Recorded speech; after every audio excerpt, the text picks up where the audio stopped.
Olá pessoal, estamos aqui, uma novidade que nós estamos iniciando aqui com a equipe pastoral, episódio 2, e nós vamos tratar do sofrimento. Mas antes disso eu queria apresentar a mesa de discussão aqui. A evangelista Linda está aqui, né? Então, alô, nós temos o pastor Samuel aqui, nós temos o pastor Marcos representado aqui e o pastor Elias. Olá. E hoje a minha função aqui é como moderador. Então eu vou jogar as perguntas.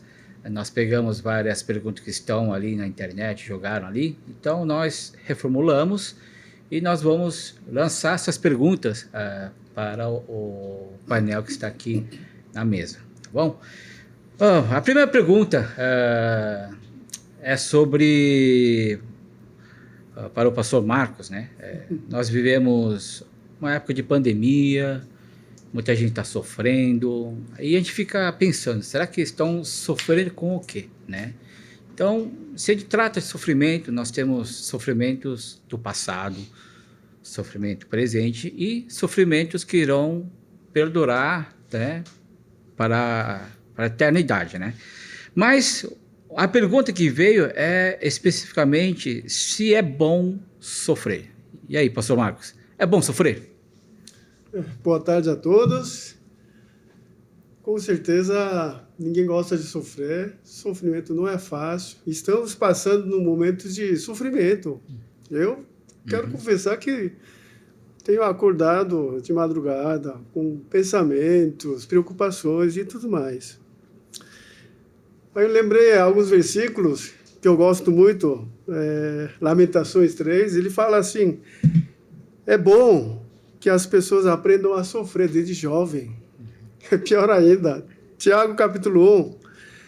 Considere motivo de grande alegria o fato de passar pela tribulação de provações.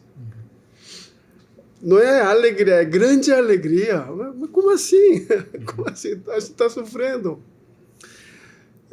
Porque provações, sofrimentos, faz a gente amadurecer, criar perseverança,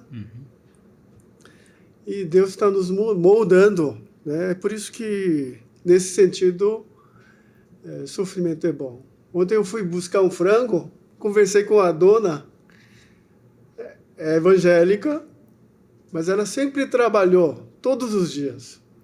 Eu conversando com ela, conheci ontem. Ela falou assim, depois dessa quarentena de sofrimento, ela tomou decisão de não trabalhar de domingo. Porque ela viu que tinha que cultuar com meus filhos. Eu estou trabalhando para educar meus filhos, mas o mais importante de levar evangelho, cultuar, ela não estava fazendo. Então, nesse sentido, creio que sofrimento foi bom, né? É um momento para nos humilhar, autoavaliar como eu estou diante de Deus, intimidade com o Senhor, diário espiritual, né? Escrever, caderno para anotar motivos de gratidão a Deus. Tem uma frase que eu gosto muito do meu professor Ricardo Agreste, ele falou assim: é mais fácil você se perder no palácio do que no deserto. É mais fácil você se perder no palácio do que no deserto, espiritualmente falando, né? Então, todos os salmos, né? Tá virando um sermão já. Todos os salmos de Davi, salmos lindos, marcantes, foram registrados no deserto, né? Não no palácio. Então, nesse sentido, pastor, eu creio que apesar de dolorido, apesar de machucar muito, mas é grande motivo de alegria. Bem, sim, o sofrimento nem de todo é ruim, né? Ele traz amadurecimento e principalmente nessa jornada cristã é o momento onde nós podemos alinhar a nossa fé com o propósito de Deus, né? Alguém tem algum exemplo de sofrimento? Como é que foi esse momento com Deus? Acho que isso seria uma boa o pessoal também identificar de uma maneira mais prática de como você superou aquela situação de sofrimento com Deus. Alguém tem alguma coisa a compartilhar? Há mais ou menos uns 2 anos atrás eu estive fazendo um intercâmbio, né, na Inglaterra. E, mesmo sendo solteiro, né, a gente sofre. Né? E na Inglaterra foi mais ainda. Eu lembro que você está sozinho, né, uma outra cultura, outro país. E aí, assim, normalmente eu não fico muito doente, mas naquele dia, não sei porquê, eu fiquei muito doente. Porque como você é estudante, então você tende a economizar, né? Então, o inverno inteiro eu desliguei o heater, eu desliguei o aquecedor e vivia de cobertor e pijama lá dentro, em casa, né? Mas aí teve um dia que eu fiquei doente mesmo.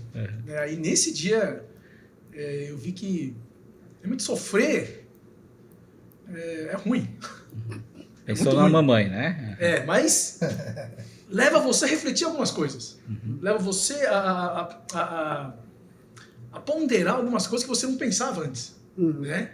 Então, nesse dia eu quase balancei. Cara, eu preciso de alguém. Mas... Isso que ia falar. Mas foi tranquilo, passei o sofrimento passei foi porque você quase pensou em ficar com alguém. Talvez. Então... Mas eu acho que muitas vezes sofrer sozinho realmente eu acho que é muito pior. Só que é justamente nesses desertos é que eu estou sozinho com Deus, né? É eu e Deus, né? Então foram momentos assim difíceis, mas foram bons. Depois de um sono profundo, Deus vai mandar uma auxiliadora. Amém. Espero que não. Amém. Mas às vezes eu fico pensando que pra gente, quando a gente para pra pensar, é bom estar no deserto, é bom sofrer. Mas a gente vive uma era hoje, um pensamento talvez, que as pessoas não querem ir pro deserto. De que o deserto é evitado a todo custo. É verdade. Né? Então o problema talvez seja o que fazer com as pessoas que não querem ir pro deserto. Né? Porque se elas não estão no deserto, e a gente está falando que estar no deserto é o sofrimento, a gente se conhece Deus, se relaciona com Deus, o problema é o que fazer com uma geração, com um mundo que não quer ir pro deserto. Sim. Né? Você fala de sofrimento, você fala de dificuldade, todo mundo dá o passo para trás e diz, não, agora não. Né? E isso eu vejo que acaba atrapalhando muito na vida de algumas pessoas. Como pessoas que hoje vivem o que elas não queriam viver. E elas têm medo de arriscar porque elas não sabem o quanto elas vão sofrer se elas arriscarem e as coisas não derem certo. Né? A gente tem um grande problema, né? Talvez de ajustar esse pensamento, de ajustar esse coração. Tanto que é bem verdade isso, as nossas orações são justamente para evitar o sofrimento. Se a gente vê, na grande maioria, mas eu acho que alguns sofrimentos são inevitáveis, né? Ou seja, tem sofrimento onde você precisa passar numa escola de treinamento. Ou seja, você precisa passar. Deus está abrindo essas portas bem escancaradas para você treinar. Agora, você não pode fugir dela, eu acho. Né? Acho que quando essa porta for aberta, né, acho que nós, como cristãos, precisamos encarar, né, como o que Deus, que maturidade, o que Deus quer levar com isso. Então, acho que certos sofrimentos estão servindo como disciplina para nós. Não sei se os irmãos, o que os irmãos acham. Linda? Por isso que é muito importante, eu acho, a gente alinhar o nosso coração. Né? Por que a gente evita o sofrimento? Por que a gente não quer o deserto? Porque a gente preserva demais a nós mesmos. Né? Então, ainda que você fale que o sofrimento vai trazer maturidade, vai trazer um conhecimento mais profundo de Deus, a questão é a pessoa falar, mas eu não quero conhecer mais a Deus. Eu não quero amadurecer porque eu quero me preservar, né? Então, eu estou lembrando de uma passagem em Hebreus que fala que até Jesus, que ele suportou a dor da cruz por causa da alegria que lhe fora proposta. Então, ele sabia o que aquele sofrimento ia gerar como fruto.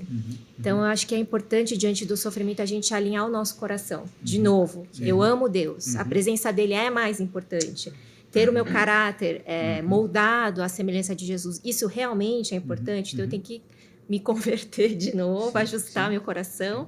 E eu acredito que isso nos dá disposição, ou pelo menos força, fé, não sei, direcionamento para enfrentar o sofrimento.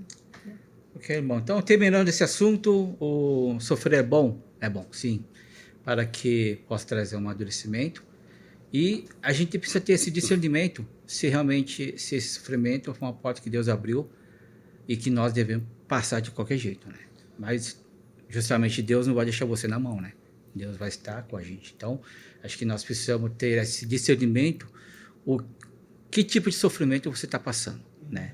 E se isso vem de Deus também, porque pode vir também. Ok, muito obrigado. Uma outra pergunta que nós temos aqui, nessa situação de pandemia, nós vemos tanta coisa inédita, né? E às vezes a gente pensamos assim, poxa, será que Deus foi pego de surpresa? Será que Deus está assim, tá lá, e agora, são tantas orações, será que Deus perdeu o controle da situação? Né? Eu acho que essa pergunta eu gostaria de direcionar para o pastor Elias, né, para dar uma reflexão nesse assunto. Eu acho que pensar que Deus perdeu o controle, a gente acaba tendo muitos outros problemas, né? Eu acho que a primeira coisa que me vem à cabeça é acreditar num teísmo que hoje a gente chama de teísmo aberto, né? Que Deus é aquele relojoeiro que deu corda no relógio, deixou ali e falou, agora se vira, já fez a minha parte, né? Então, a gente acaba tirando muitos atributos de Deus em tudo isso, né? Não só da sua onipotência, onisciência, onipresença, mas da sua soberania, da sua justiça, de todas as coisas, né? Eu acho que dizer que Deus perdeu o controle é o que nos causa muita apreensão. Talvez como cristãos, a gente que acredita em Deus, todas essas coisas, talvez o que nos deixa com o coração na mão às vezes pensar que a gente está nesse trem, sabe, desgovernado, né, de que a gente não consegue ver o maquinista lá na frente, porque a gente está no vagão dos passageiros, né, e que o negócio está indo a 1000, cheio de curvas e túneis, e parece que não tem ninguém no controle, né, é isso que nos causa apreensão. Talvez uma outra coisa que pode nos deixar bem ansiosos é a ideia dessa coexistência, do mal, do sofrimento e da ação de Deus no mundo, né? Às vezes eu estava conversando com a minha esposa sobre, será que a gente não está passando um momento como diz em Romanos capítulo 1, que Deus diz, é isso que vocês querem? Então vivam isso. Não porque ele perdeu o controle, não porque ele desistiu, mas é para o homem provar aquilo que ele quer provar, aquilo que ele quer fazer, né? E que vão ter consequências, né? Então o sofrimento que o homem vive hoje, talvez seja consequência do seu pecado, de Deus dizer, é isso? Pois bem, né? Mas não que Deus perdeu o controle, né? Deus perder o controle é algo inimaginável, né? É como se a gente fosse dizer que Deus não é mais Deus, né? Que Deus é a causa primeira de muitas coisas e só isso, né? Então acho que é um pensamento que hoje ele permeia muitas linhas teológicas, né? É um pensamento que permeia a vida de muitas igrejas, né? Então é um pensamento que eu digo, não é só prejudicial, ele é muito perigoso, né? Porque ele, no fundo ele distorce a pessoa de Deus, né? Quem Deus é. Né? Então, Deus não perdeu o controle, graças a Deus. Sabemos que Deus está no controle, como sempre esteve, sempre está e sempre estará, né? Sim. Mas de onde vem então essa sensação de que Deus perdeu o controle, né? É uma coisa minha? É minha falta de fé? Ou por que existe, né, essa sensação que Deus perdeu o controle e eu estou desamparado por Deus? Então, alguém poderia falar Eu acho que sobre é porque isso? a gente não consegue enxergar o todo, né? A visão maior da coisa. Eu lembro que uma das pregações do pastor Marcos, ele falou, na reeleição do último governo, que eu não vou citar quem é, todo mundo ficou assustado. Mas como é que ela pôde ser reeleita? Se tinha um outro cara que parecia bem melhor. Mas o que eu lembro que o pastor Marcos falou assim, se ela não tivesse sido reeleita, a gente nunca ia conseguir descobrir todas as falcatruas, toda a corrupção que vinha por trás de tudo isso. Então, quando aquela pessoa foi reeleita, todo mundo falou, perdemos o controle. Não, a casa caiu. Mas a gente vê que Deus não perdeu o controle. Porque foi através daquilo que Deus revelou e trouxe um monte de coisa. Né, que as coisas começaram a se ajustar. Né? Porque eu acho que um dos problemas é a nossa visão limitada das coisas. Né? A gente enxerga muito o micro, muito ali, muito fechado, né? Muito a bolha. Né? A gente não consegue enxergar a grandeza, né? Como Deus age. Assim como Abacuque era. Né? Quando a gente fala do mal, não tem como não falar de Abacuque. né? Que ele enxergava só aquilo, violência e injustiça. Mas aí Deus vai lá e mostra o quê? Um negócio muito maior. Né? Aí sim que Abacuque faz uma das declarações mais lindas da Bíblia. É interessante ver que faz parte da natureza humana de duvidar, de ficar ansioso com uma situação, né? Apesar de na cabeça estar lá, Deus está no controle, né? A realidade às vezes não condiz, né, com a minha fé, né? E a gente fica sofrendo por essa questão. Mas acho que aí, né, como o pastor Elias falou, nós precisamos confiar, né? Acho que saber que Deus, né, está no controle, né? E alguém quer ter algum comentário também a falar? Acho que o que nos deixa muito ansioso é a realidade nova. Estamos passando por um momento inédito. É guerra isso aqui, né?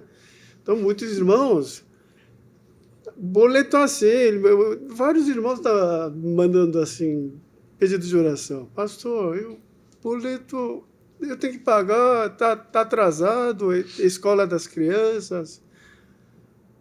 É complicado. Então, por isso que acho que o que a gente estava segurando sumiu, né? Então, nesse sentido, traz ansiedade. Mas eu também, inclusive, né? Todos nós. Por isso que eu estava orando, Deus, acaba com esse isolamento logo. Né? Abre logo, Senhor, para que tudo possa voltar ao normal. Mas Deus me respondeu assim, eu sou Deus soberano. Quem está no controle não é governador, prefeito, nem presidente, mas está nas mãos de Deus. E como o pastor Elias falou, eu creio que nós temos uma visão muito limitada, né? Agora é boleto, como fazer? A gente vai passar fome, a gente vai morar na rua, né? Passa muitos pensamentos assim. Mas eu tenho certeza que daqui a 5 anos, daqui a 10 anos, a gente vai agradecer a Deus. Né? Naquele momento a gente ficou no pânico, mas depois a gente vai agradecer. O Senhor é Deus soberano. Né? Okay. Uma coisa que eu também fico imaginando, essa sensação de falta de controle, estar fora do controle, na verdade, não é uma situação que está fora de controle na mão de Deus. A gente chega à conclusão que está fora do controle quando a situação está fora do controle da minha mão, né? Quando a situação está fora do controle da minha mão, parece que a gente chega à conclusão que está fora na mão do controle de Deus também, né? Eu acho que também porque essa situação toda, ela desnuda onde a gente coloca a nossa segurança. Exatamente. Entendeu? A gente não põe nossa segurança e Deus diz, olha, é aqui que eu vou firmar os pés, essa é a rocha, essa é a minha torre forte, é aí que eu vou. Não, a gente firma a nossa segurança no trabalho, a gente firma a nossa segurança no que a gente vai ganhar, no que a gente vai produzir. Né? E quando todas essas coisas são tiradas, a gente fica perdido de tudo. Né? Aquilo que nos dava chão, nos dava base, nos é tirado. Então a gente fica sem saber o que fazer. Mas é verdade, a gente perdeu o controle. Né? Ou a gente pôs o controle em um outro lugar. Acho que esse é um grande problema que a gente vive, que a gente talvez tenha que resgatar, de deixar Deus sendo Deus de nossas vidas, assim, de maneira completa e total, em todas as áreas e esferas. Né? Então, porque é assim que ele se torna o refúgio, a nossa torre forte, onde a gente pode se esconder, sabe? Então, esse é um grande problema. Acho que já... pode falar. Então, eu acredito que esse não de perder o controle, nós realmente perdemos o controle no sentido... se a gente for observar a sociedade hoje, isso eu digo jovens, a questão é que nós perdemos controle em relação à moral. Hoje vivemos uma sociedade onde você não ter o controle, ou ao contrário, você ter controle ou você ser controlado é algo muito errado. É algo que, não, você tem que ser livre. Quer dizer que ser livre é não ser controlado. Né? Isso influencia também no quê? Na fé. Então as pessoas dizem, eu deixo o controle nas mãos de Deus. Não deixa, não. Porque é da nossa natureza não ser controlado. Não sei se vocês sabem, na bandeira de São Paulo está escrito lá, non duco duco, ou seja, eu não sou conduzido, eu conduzo. Ou seja, eu não nasci para ser controlado, eu nasci para ser controlador. Sim. Então, e você vê isso no sentido de perdemos o controle, sim. Inclusive do quê? Do pecado. Perdemos o controle, inclusive, da moral. Assim, né? Falou da presidente que foi reeleita. Justamente, ela foi reeleita e por isso que vem outro cara. Não para causar polêmica, mas vem outro cara. Né? Calma, linda, calma. Né? Calma. E vem esse outro cara, e aí esse outro cara veio, e aí, como é que as coisas vão? Entendeu? Minha opinião, acho que tá perdendo controle de tudo. Inclusive do vírus. Acho que o vírus realmente mostrou uma coisa que a gente não tem controle de nada. E isso incomoda. Mas eu acho que o que mais incomoda é que a gente não tem controle de Deus. Que a gente não pode fazer com que Deus faça aquilo que eu gostaria que fizesse. Bom, ótimo ponto. Né? É isso que incomoda. E é isso que eu vejo quando as pessoas, os jovens, falam: mano, por que Deus fez isso? Como assim, mano, velho? Por que Deus permitiu isso acontecer? Calma aí, você quer que Deus tenha controle ou não? Porque se permitiu, porque ele está no controle. Aí você está reclamando? Né? Então, eu acho que perdemos o controle, sim. Mas em todas as esferas. Né? E acho que por isso que nós temos essa noção de que Deus não está no controle. Jogando um pouco mais nessa questão, quando a gente vê do ponto de vista individualista, encaixa perfeitamente, né? De a gente não ter o controle da situação. Mas se a gente olhar pelo coletivo, a humanidade, 70% da humanidade vivem na miséria. É verdade. Né? Quem cuida deles? Né? Eu acho que isso está afetando a gente agora. Pessoas que têm muita coisa ligada às finanças, e lógico que nós dependemos disso, né? Isso está atingindo uma classe acima da grande massa, né? Então, e nesse ponto de vista, qual é o ponto de vista de Deus? É particular ou coletivo? Né? Qual o clamor mais válido? De todo mundo ou do indivíduo? Não sei, né? Então, essas coisas me faz também olhar assim, puxa, nós somos todos iguais. Nós precisamos, ou seja, o meu querer, o meu melhor, né? Não significa o melhor de todo mundo. Né? Então, a gente precisa abaixar, né? Em vez de deixar uma coisa vertical para Deus, é de olhar o mundo mais horizontal, nesse sentido, puxa, agora eu percebo que tinha pessoas que estavam piores do que eu, né? Então, não sei, é uma coisa para se refletir. Tem algum outro comentário nesse sentido? Vamos passar para a terceira pergunta. Outra pergunta que temos aqui é como manter a nossa fé em meio ao sofrimento. Então, acho que tudo isso, né, está encaixando, e eu vou jogar essa pergunta para a evangelista Aline responder. Além de tudo que a gente já conversou aqui, né, essa percepção de que o nosso sofrimento ele faz parte de um contexto maior, de que Deus está no controle, né, de que o sofrimento não é o fim em si. Além de tudo isso, eu acho que um ponto importante é a gente não distrair da pessoa de Deus no meio do sofrimento, buscando razões, né? É o famoso porquê. Senão a gente corre o perigo de cair na cilada de encontrar respostas que não são verdadeiras e que também não tem a ver com a pessoa de Deus. Por exemplo, será que eu não fui uma pessoa boa? Então, a gente vê muita gente que passa por sofrimento reclamando, mas eu fui tão fiel, né, a Deus, eu dei meus dízimos, né, nunca fiz nada de mal a ninguém, e Deus permitiu eu passar por isso, por quê? Como que a gente chama da teologia de retribuição, né, que isso não é verdadeiro na Bíblia, porque Jesus mesmo passou pelo maior sofrimento que alguém pode passar, sem ter cometido nenhum pecado. Então, mas eu acho que a gente chega nessas conclusões porque a gente faz as perguntas erradas. Porque a gente está perguntando por quê, né? Eu não mereço, eu mereço. E a questão do sofrimento que a gente aprende com a história ali registrada na Bíblia, né? A vida de tantas pessoas, é que o mais importante no meio do sofrimento é encontrar Deus. Porque nele você talvez não vai encontrar a resposta do porquê do seu sofrimento, mas certamente você vai encontrar o consolo que você precisa, a força que você precisa para prosseguir, você vai encontrar esperança, né? Então, eu acredito que a forma da gente poder enfrentar o sofrimento com fé, manter a nossa fé no meio do sofrimento, é buscando Deus e encontrando a pessoa de Deus. Porque quando a gente fizer isso, a gente vai achar ali um Deus que continua sendo bom, um Deus que não deixou de me amar, né?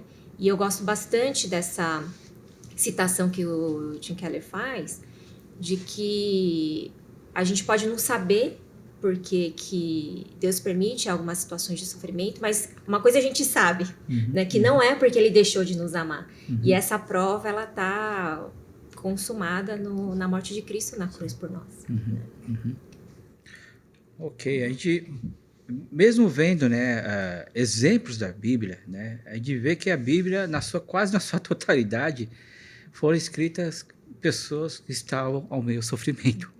Né? No Velho Testamento, você vai ver o Israel na mão dos egípcios, deserto, depois ele vai para a Terra Prometida, todos os inimigos atacando ele, esse sofrimento. Né? Então, tudo isso mostra que o sofrimento faz parte da vida cristã.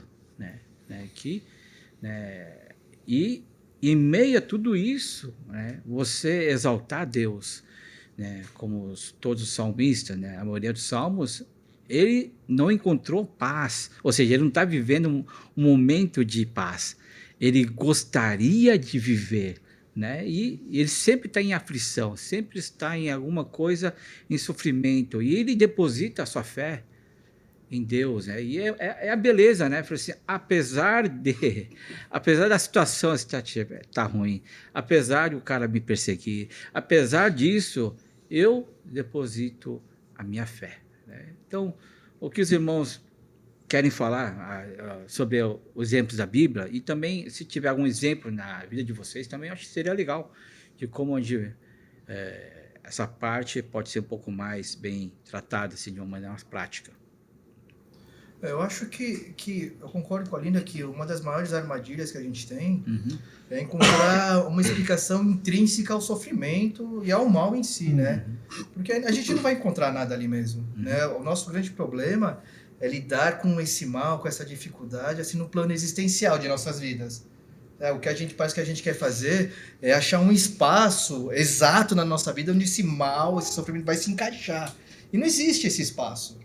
Não tem esse espaço, né? A resposta não está no porquê. A resposta não é inerente ao sofrimento, né? A gente cai na armadilha quando a gente esquece de olhar para quem está acima, né, do sofrimento, quem está acima do mal, até do próprio bem, que é Deus.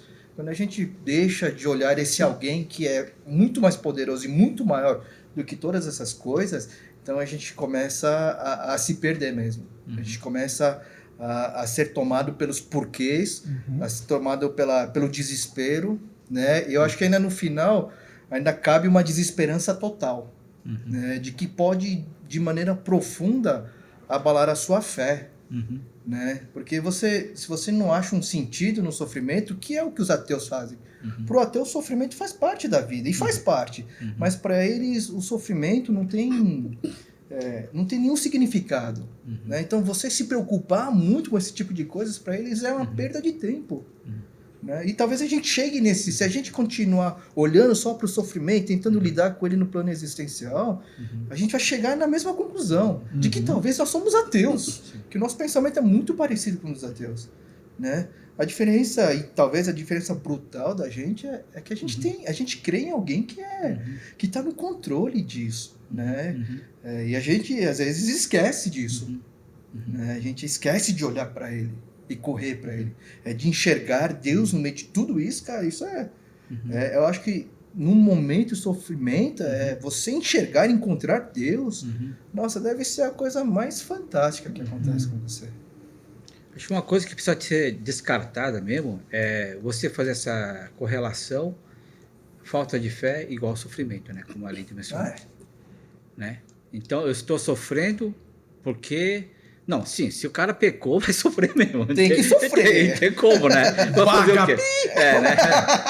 Mas, muitas vezes, a pessoa coloca um estado de controle, um estado de saúde financeira, tudo, porque às vezes as pessoas falam, não, porque tenho fé.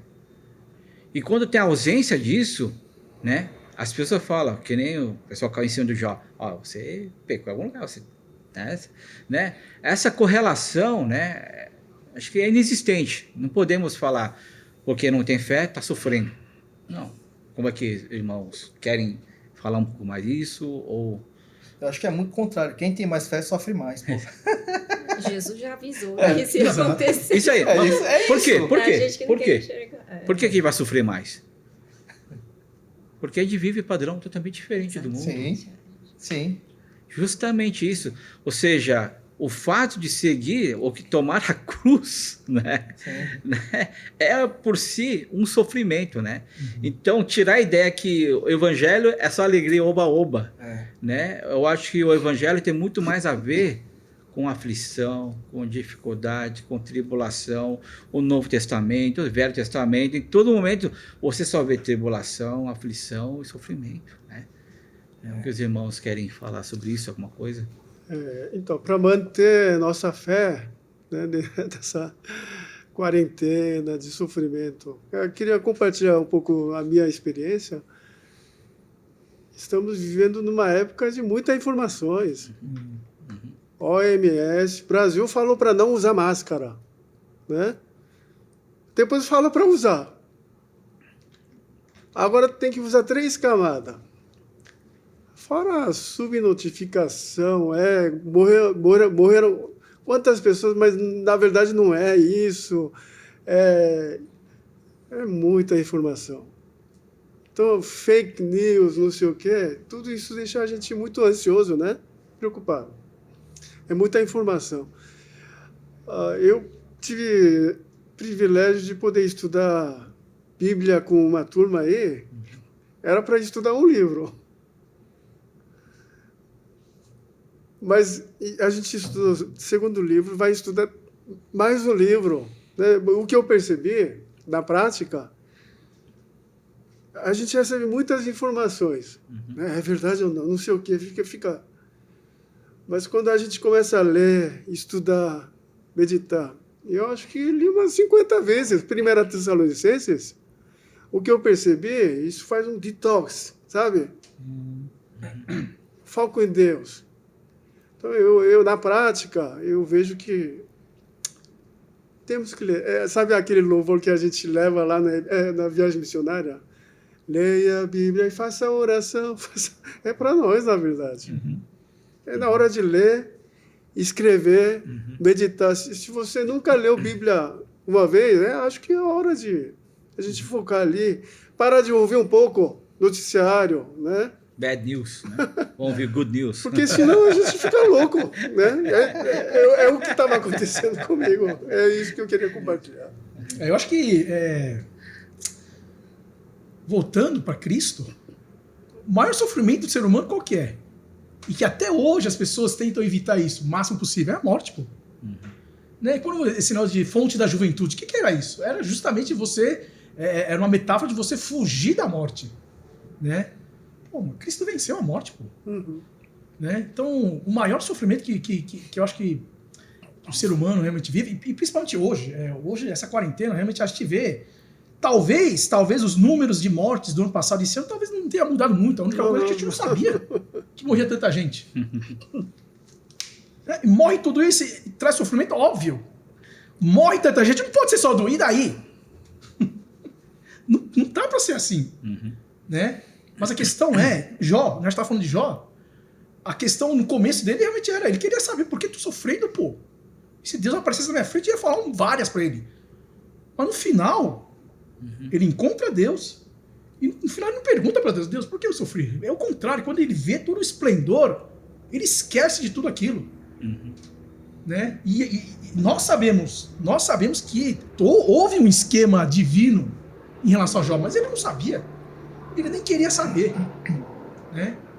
Então, eu creio que realmente, cara, conhecer a Deus, não é isso que a gente vai fazer eternamente? Conhecer a Deus, né? Toda lágrima será enxugada, não haverá mais choro. É passageiro, né? Então a gente também precisa lembrar da esperança da vida eterna. Exato, Né? exatamente. Isso também, né? A gente pode trabalhar essa ideia também, da eternidade. Eu acho que uma das coisas que dificulta e impede as pessoas de buscar Deus para conhecê-lo, não é só a dificuldade e a desculpa de falta de tempo, não sei o quê. Eu acho que o maior medo das pessoas é porque quando você conhece a Deus, ele te leva a se voltar a você mesmo, a te conhecer. E a gente vive uma era que todo mundo se mostra perfeito. Né? É uma era que ninguém tem erro. Que Aí ninguém... é do Instagram, velho. eu acho que é a geração do Insta, sabe? Das capas perfeitas, das barrigas com quadradinho, sabe? Com o nariz fino, com a pele boa, né? Mas eu entendo que o medo das pessoas hoje, talvez, de conhecer Deus, uma das coisas que impede é que Deus vai desnudar a pessoa e vai dizer, olha, você é assim. E hoje as pessoas não querem saber disso. Hoje as pessoas não querem enfrentar o que elas são de verdade. Então elas preferem ser aquilo que Jesus fala que os fariseus são, né? É um túmulo caiado, que é bonito por fora, mas por dentro está cheio de podridão. Né? E as pessoas preferem manter o túmulo caiado. As pessoas preferem enfeitar os vasos que são de barro. Elas não se importam com o que tem dentro. Elas se importam com um vaso. Né? E isso é loucura. Né? E o triste é a gente constatar que são poucos, eu diria que muito poucos, que se importam com o que está dentro do vaso de barro. A grande maioria dos cristãos, com peso no coração que a gente tem que admitir, se importa muito mais com a parte externa, com o vaso. Né? Então essas pessoas só vão começar a se importar com o que está dentro quando elas começarem a conhecer Deus de verdade. Né? Acho que nesse sentido, a gente lembra assim, os momentos que você fez decisões importantes de fé, né? Em passos, né? De dar passos importantes de fé, e a fé parece que traz um sofrimento para nós, né? Em que sentido? É uma coisa muito paradoxal. Eu não quero ouvir Jesus, porque Jesus vai pedir uma coisa que eu não quero fazer. Não é paradoxal isso? Eu quero deixar Deus um pouco distante o suficiente para ter a liberdade de fazer o que quiser. Eu não quero ouvir a voz de Deus, porque quando ele vai vir falar comigo, ele vai pedir coisa que eu não quero fazer. É um sofrimento que você quer evitar, né? Mas é um sofrimento que você tem que passar, né? Então, eu na minha vida, eu pensava assim, se eu entrar na minha vida no ministério, adeus amigos. É lógico, amigos mudando, foram embora. Né? Mas, né, outros amigos apareceram. Né? Outros amigos que estão na fé apareceram. Né? Então, ou seja, parece uma perda aparente, mas não é. Então, às vezes a gente fica tão lá, não posso perder. Né? E a gente precisa desse passo, né? Fala assim, tá bom, Senhor, eu vou aceitar o que você quer falar. Essa declaração, acho que é uma das coisas mais difíceis do ser humano. Eu aceito a sua condição. Né? Então, isso traz um sofrimento. Não sei como é que os irmãos lidam ou lidaram com essa situação. Acho que é por isso que eu não casei, mano. Eu muito sofrer, mano. Aí, e o que isso tem a ver, meu filho? Não. Você tá sofrendo, tá solteiro Vamos fazer uma enquete. Vamos fazer uma enquete no Instagram. Todo mundo, é tudo anônimo. Casamento. Você sofre no seu casamento? Sim ou não? Vamos fazer sim. Não, já põe o que não. Olivia, não, meu amor, eu te amo. Fala aí. Casamento feliz, meu filho. Tá certo. Pô. É que eu não sou maduro o suficiente aí pra sofrer. Bom, é isso. Concordo muito do que o pastor Samuel falou sobre Cristo já venceu a morte. Isso já estava ouvindo um sermão, o pastor perguntou assim, aquela teoria da conspiração. Se já tem vacina contra coronavírus, e se tiver um grupo guardando, né, para depois vender bem caro, aí seria uma baita de uma sacanagem, né? Vamos voltar.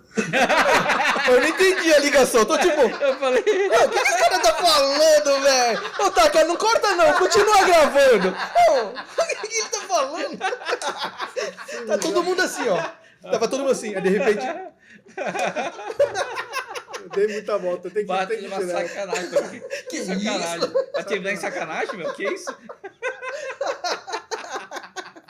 Não corta não, Taka. Vamos gravar, grava. Deixa aí. Corta aí. Isso aí não.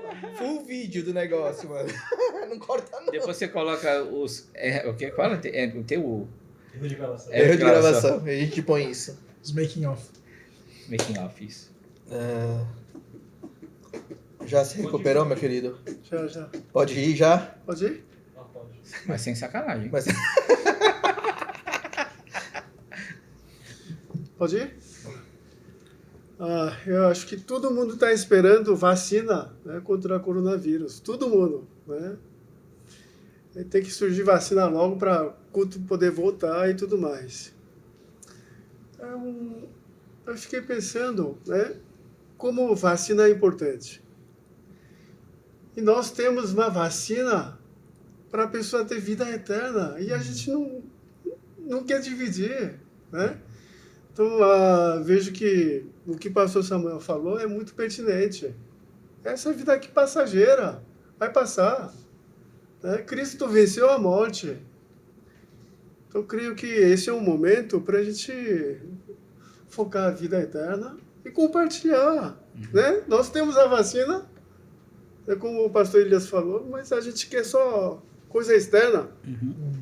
Eu acho que é isso. Boa. Ok, obrigado. Já estamos bem avançados nas nossas perguntas, e já que aproveitar a presença do pastor Samuel, dos adolescentes, tem uma pergunta aqui, ó. Como os adolescentes têm encarado o sofrimento, ou o adolescente hoje sofre com que tipo de aflição? Você quer falar um pouco? Ixi, eu acho que... Ou muito? Eu acho que não existe solução simples para assuntos complicados, né? E a adolescência é um assunto complicado, a adolescência sofrer é um assunto complicado. Então, não existe uma solução simples para isso. Então, vamos fazer o seguinte, vai ter um podcast aí também, Opa. que vai ser do Didaquê, que nós vamos falar sobre os pais, filhos, a importância da influência dos pais na formação espiritual dos filhos. Acho que lá a gente poderia tocar esse assunto. Pode ser, pastor? Foi liso, hein? Foi liso, hein? Então, eu vou jogar uma pimenta para você. Você acha que os pais estão super protegendo, evitando que a criança sofra? E a criança sofre com coisas fúteis, como não tem um celular novo. Então, coisas para você falar depois. Como eu não sou casado e não tenho filhos, então os outros pastores que têm filhos aí, eles podem mandar vir aí depois. Tá certo. Então,